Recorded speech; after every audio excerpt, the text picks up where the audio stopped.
Americans taken prisoner in World War II, Korea, and Vietnam endured forced labor, starvation, and worse at the hands of their captors. The trauma they experienced often had a lasting impact on their physical and mental health after their release. Recognizing all that they had suffered, the U.S. government has, since World War II, conferred special benefits on former prisoners of war to provide for their care and support. During World War II, just over 130,000 Americans were captured by the Japanese and Germans.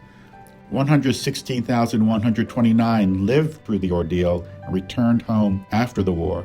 To compensate them for their mistreatment, Congress in 1948 passed the War Claims Act awarding reparations to ex-captives. These lump sum payments were taken from seized Japanese and German assets. By 1955, over $123 million had been dispersed to World War II veterans through this program. The law was amended in 1954 to include the 4,418 Americans who survived their imprisonment during the Korean War. Another $9 million was distributed to these veterans by 1956.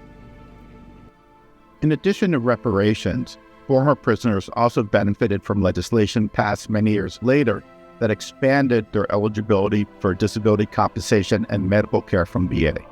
In the 1950s, government-funded studies concluded that soldiers taken prisoner in World War II were more likely to develop disabilities compared to others who served in the conflict. However, no action was taken on these studies until near the end of the Vietnam War. In 1970, Congress finally established a presumption of service connection for 7 kinds of diseases and disorders affecting veterans held prisoners for 6 months or longer.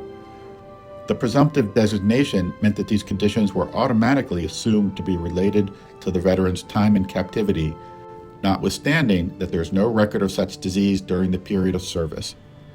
The 1970s law applied to all former prisoners of war from World War II to Vietnam.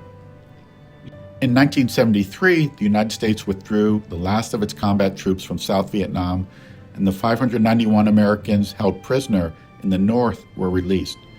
5 years later, Congress ordered VA to conduct a thorough study of the disability and medical needs of former POWs. VA released its findings in early 1980. Like previous investigations in the 1950s, the study confirmed that ex-prisoners of war had higher rates of service-connected disabilities. At the same time, the report found that the repatriation exams of many former World War II and Korean War POWs who filed compensation claims were less than thorough or even missing from their medical records.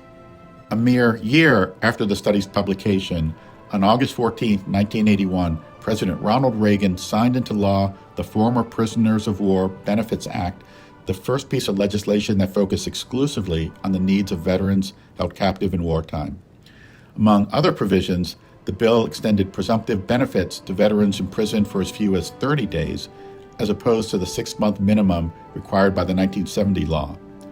Per the study's recommendation, it also directed VA to establish an advisory committee on former POWs to provide guidance to VA leadership and assess the effectiveness of VA's efforts to serve these veterans. The 1981 statute was not the last word on the subject. In response to new research, Congress and VA have continued to revise the rules and regulations for ex-prisoners to increase their access to VA benefits and medical care. Up-to-date information about benefits for former prisoners of war can be found on the VA website. This episode is adapted from Object 79 in the History of VA in 100 Objects digital exhibit. To learn more about this object or other entries in the exhibit, visit the 100 Objects page on the VA History website.